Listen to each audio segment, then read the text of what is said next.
Well, you've been a groundbreaker in your career, and our audience today may not be aware, but you were the first female graduate of West Point to be promoted to general officer rank.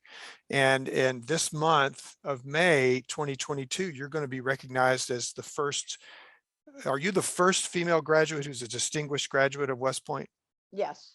Mm-hmm. That's quite an honor, Becky, and that's the institution recognizing your career and your contributions to national defense, to the Army. So let's talk a little bit about rare leadership. You've read the book, you're familiar with the principles, and which of those resonated with you the most? Act like yourself. Wow. Say Yeah. more about that. Well, because I think I got it wrong. That's probably why it resonated so well, right? And again, you could take this journey of leadership and look at different times that you're on that journey.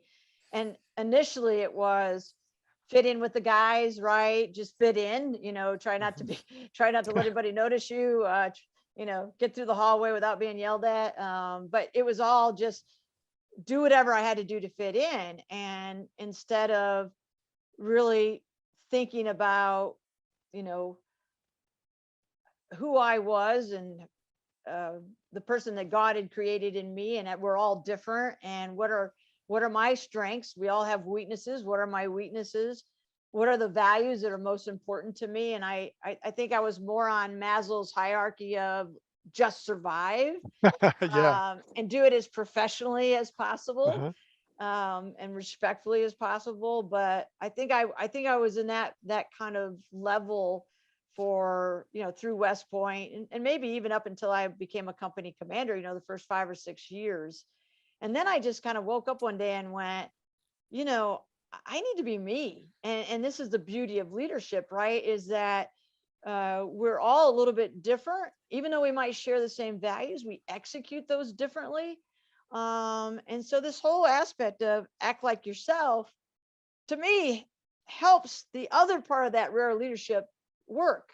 And Mm. so, because if I act like myself, then I'm comfortable, I'm more confident, and then I more quickly will return to joy, Mm-hmm. right? Versus blowing a gasket and getting out of control and losing my temper. And then I'll remain relational because I'll understand that the situation involves more than me every single time. Mm. So, right. So how do I work with all the different entities that are involved in a situation? And, and I create that environment as a leader. So, and I, of course, the last one, endure leadership well, is Endure probably my, hardship well. I mean, sorry. Yeah. Hello. Don't mind me. Need another cup of coffee. Endure hardship well. I think that's my second favorite, because too many people, when they're going through complexity or chaos, they add more chaos Mm. instead of being the calm, right?